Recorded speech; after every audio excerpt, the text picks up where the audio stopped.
আসসালামু আলাইকুম। আজকে আমি বানাইছিলাম কলমি শাক আলু দিয়া। ঘরের সামনে বটি কলমি শাক হয়েছিল ছাপা জায়গাত, সেটি উড়াইয়া তারপরে বানাইছিলাম আলু দিয়া। এত ভাল লাগছে খাইয়া।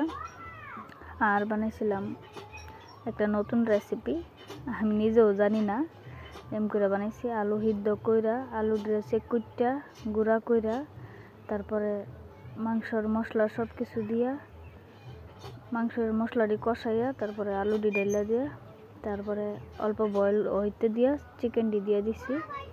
চিকেন দিয়া তারপরে এই যে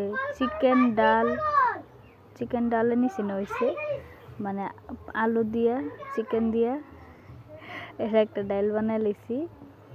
আমি ফার্স্ট টাইম আর খাই নাই, আমি মানে এক্সপেরিমেন্ট করি নিজেরই ভাইবা, কিন্তু বহুত স্বাদ লাগছে খাইয়া। এমনি যেমনি নর্মাল আমি চিকেন বানাই আলু দিয়া, হ্যাঁ তো নয় ব্যাটারি হয়েছে, ভালোই লাগছে। ভালো লাগলে লাইক